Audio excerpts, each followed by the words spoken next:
Hey guys, it's Neely and Daniel, and today the whole family, well except one member, is here. So you have Daniel, myself, and just the two of us right now. Yes, it's just the two of us on that note. Yes. So today, Daniel, what will we be doing? It will be focusing on 10 things that... I completely forget what I'm telling. So today we'll be answering 10 hard questions about marriage. Yeah? She said hard. Okay. I mean, it was necessarily hard for us, or you guys may not think it's hard, so I guess it's subjective, but yeah, 10 hard questions about marriage. So let's get into the video.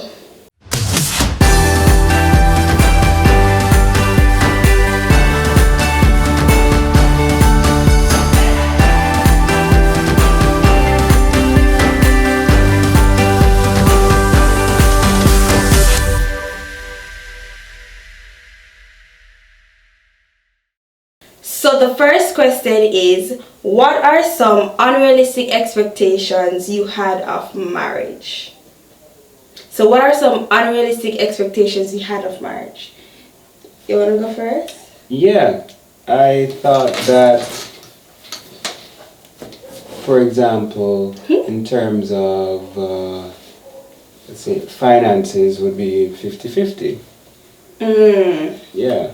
Because oftentimes I think 50-50 is fair, right? Right. So I thought that would be the case, and I also thought that the bills that we decided on would be fixed. So I would deal with this alone, and you would deal with that alone.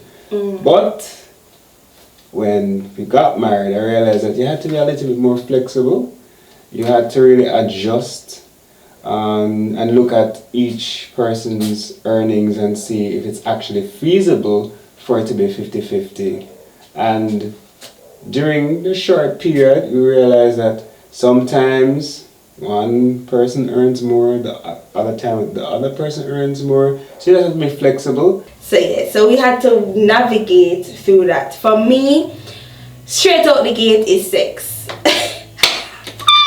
Okay, so before marriage, I thought when I got married, I would be having sex every day. Like, you know, I didn't understand, because we were virgins when we got married, right? So I did not understand just the whole dynamic of everything. Whenever I get that, when I see people have sex every day and them also have the energy and you make the time and blah blah blah.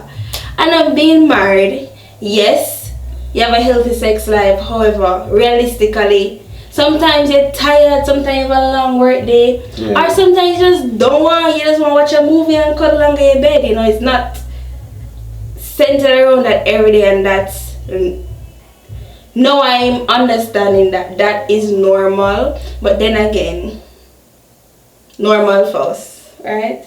If you want sex every day, me not bash that. Great to you, champ. Our next question is, how do you overcome differences or arguments? Oh, how we overcome differences and arguments. Well, the first thing is to not sleep angry with the next person. Oh yeah, that's something my mother taught me. I'm carried over in my marriage. No matter how upset we are, we try not to let the sun go down. On our anger, we try to work it out before. But for me, it's definitely communication. It's communication. I can be a bit spicy, so I had to relearn how to communicate. So for Daniel, when you shout, him lock down, him block you out, so it gets you nowhere. So I had to retrain my brain. How do I communicate? To talk calmly, to get my point across, and I'm upset without offending the other person. All of that, and also how overcome arguments. Whilst we try not to make it an argument, if it does get there, we're never too big to apologize. Yeah. You know, even if I am wrong, which most of the times that's the case. Alright, most of the times. Yeah, but if I reacted negatively out of my anger, I will still apologize for my reaction. Even if if I apologize first, it really don't matter. So yeah, that's how we tend to navigate through our differences. Let me just add to that. For me, I am more non-confrontational, so I had to learn not to run away from confrontation. So you know me, confrontational. You know, so I had to be more open to deal with an issue head on and not pretend as if it never happened. So that's an unhealthy trait that I have and I've been trying to work on. So when you do that, it helps. But come far away. If we're to if we're to compare our communication style before marriage and before therapy, it's better. It's a big difference. Like no, 90% of the time it doesn't even get to the argument. But sometimes we do stop in the middle of it and just pray it out together, stopping it from becoming something bigger than what it is. So we ask God to intervene if we realize that, we really can't work this out. Or this is really going to be an argument. Before it gets there, we stop and pray together about it. Yeah. And also, Daniel is awesome at diffusing me, him quirky, him laugh, him annoying. So sometimes I want to get upset and I want to argue, but him kind of diffuse it before it even gets anywhere. Next question. What difficulties did you face in the beginning of the marriage? You want to go first? Yeah. What difficulties we faced? Oh, well, in the beginning of the marriage, after the wedding, even though we didn't have a big hoorah, we were broke. Broke in the sense where kind of happy broke. I would never own nobody, so we weren't in debt because we kept it small. But we used up all of our savings. And as a young couple, we're talking about, expenses for moving in together, all of them, something that will come with life expense. We needed stuff. Yeah. We're starting life. I mean, we kind of stopped before him because I was living alone for a while, but yet still we needed finances to help we just get married. I would have done the savings. Upon the wedding, I would have broke. So it was a rough couple months navigating that budget to make it through January. Yeah, January was a long month. Yeah, man, January feel like a whole year when you broke, bro. So that was one of the difficulties. As relates to Daniel as a person, he's a wonderful husband. Honestly, I did not experience any difficulty with him more than what we usually have before even marriage. So I would say he was a wonderful husband. He made, the transition from a single woman to a wife easy. Add to the difficulty, we had to make do with what we had. In that, we had to make sure that we just start small. So I remember one of the first things that we bought was an iron board. Remember that? That was it? That's like the first week. We bought an iron board. And I did a rough for my 2,500 iron board. Hey! Oh God. We bought an iron board. And then no, that wasn't the first thing. We were pressing on the bed. We had the first week we bought an iron board. No, that was not the first week. We had pressed from the bed. The that first could week, never it out was- everything we need. I am going to bed. It was on the Thursday or so in the week when we settled in and things. If it's also Well, the moral of the story is we never really have no our difficulties per se. That's more on the financial side. However, my advice to young couples would be live within your budget, live below your budget. Don't watch no face. If you ever press on your bed for a little bit, press on your bed. Basically, just don't focus on what you don't have. Just focus on working every day towards getting there.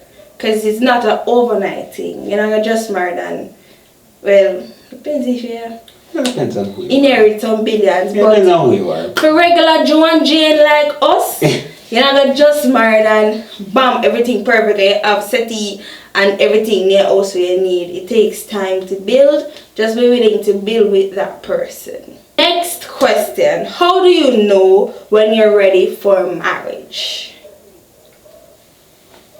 How do you know? It's a big question. Well, It depends on who you are. I guess. For Us. can't speak for anybody else, right? If you can see yourself with the person for life. Alright, for me personally, I was self-aware on where I was emotionally and my emotional intelligence, so I handle situations. Was I on self-love? Because you have to love yourself before, you know, you can expect somebody to love you or you can love somebody else.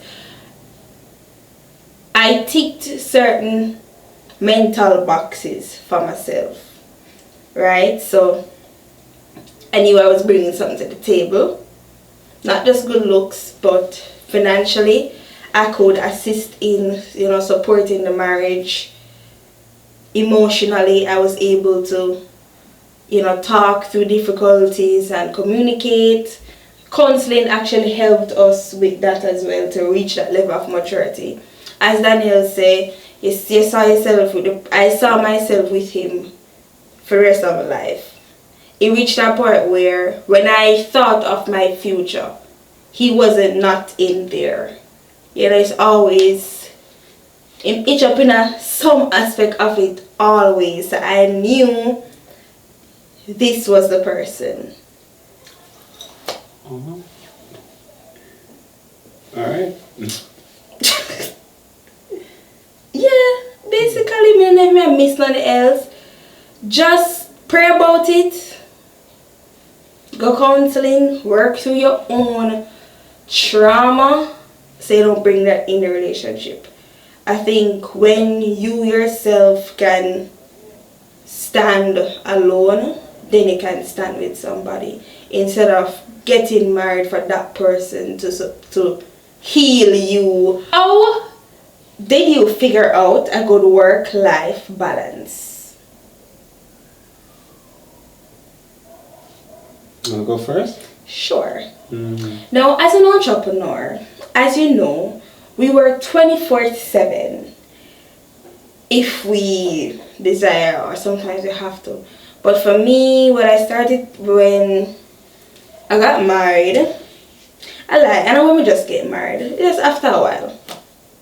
When Daniel reached home, I just lock down the computer. If it's not a pressing deadline, it goes over into the other work day. I work in corporate, so my hours are a little bit more structured. However, earlier in my previous role, when things were a little bit more demanding, sometimes I would work over past 5, and there were times when O'Neill and I, we had a little disagreement in that, you know, time to come home, time to let the work be and deal with it next day. You're not being honest. It have nothing to do with no demanding. Daniel just love work. There's something him could have waited till the next day. Him just want to stay at work till 7 o'clock. When the whole of corporate ministry cock up at them yard, Daniel still on their office.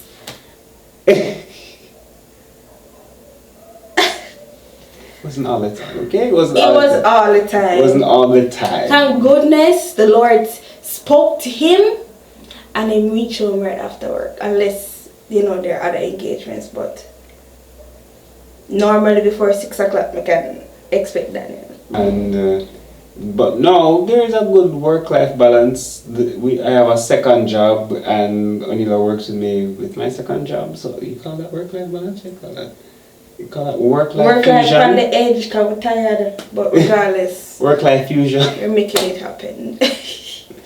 But for sure though, weekends, you know, we spend quite a bit of time together. Unless we have work, but it's not a every week thing. And sometimes what we do is we try to work together. So like Daniel's second job, I tend to work with him. If I have shoots, on the weekends, if he's not at work, I'll carry him on those shoots. So we're working, but we're still spending time together in each other's work. Work-life fusion. Work-life fusion. Yeah. Next question. How did we figure out the balance with our household chores? Why? What is that? Yeah, you talk about that. Well, I'm going to tell you now. Two things.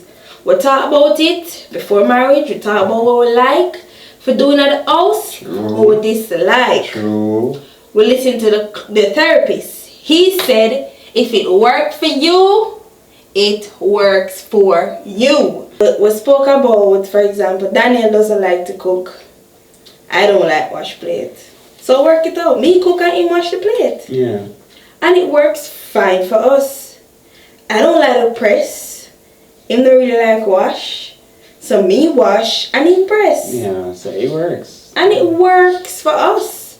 What marriage advice do you wish you had gotten before marriage? For me, I got some good advice. So I got some good advice. Yeah, true. We'll get some good advice. Yeah, I got very wrong good advice. Because we have good people in our corner. So, what are some of your biggest fears for your marriage? And how do you plan to counter said fear? That you wake up one day and you just see a totally different person. You know what I mean? Which is,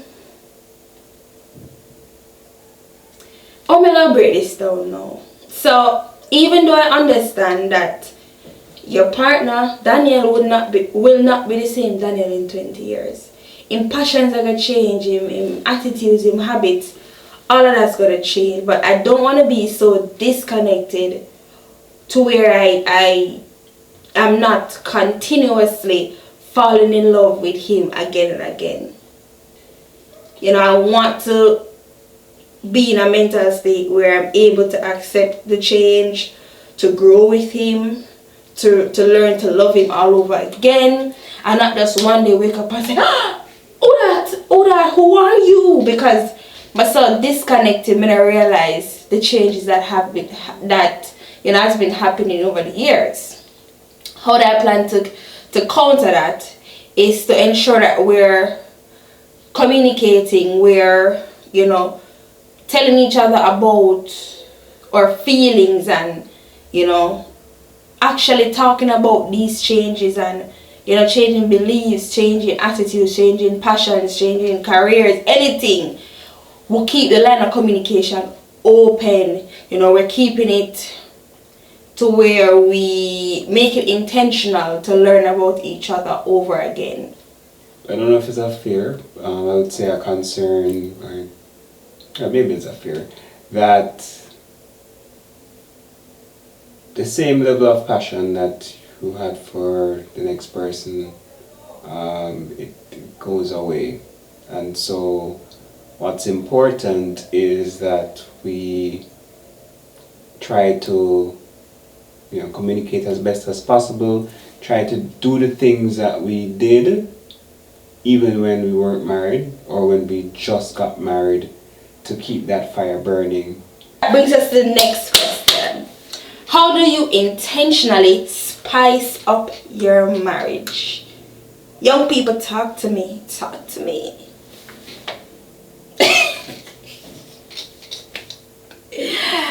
Okay, you want to go first? Okay, you want to process? Well, you know, you're more the spicing up, you know. So, yeah. Well, my personality, or just who I am, may have crazy ideas that has benefited me in all aspects of life, whether it's photography, graphic design, web development, or marriage. And well, if you're gonna speak on intention, it's just to make intentional decisions to do things together.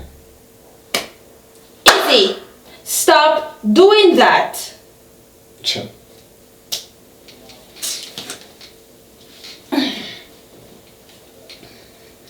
As I was saying, so just to make intentional decisions to spend time together. Sometimes life gets so busy and work gets so hectic. 2 weeks pass and you realize that you not really did nothing, or not even 2 weeks, that's unrealistic.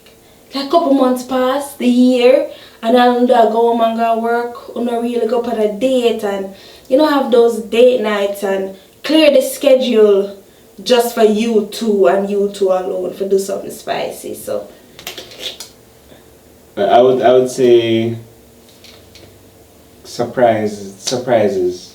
Yeah, being spontaneous as best as possible, because it will show that you consider the other person very special, and that you know you're making an effort to make a grand event for special days, or maybe not even for special days, but just to show your love. okay, the last question.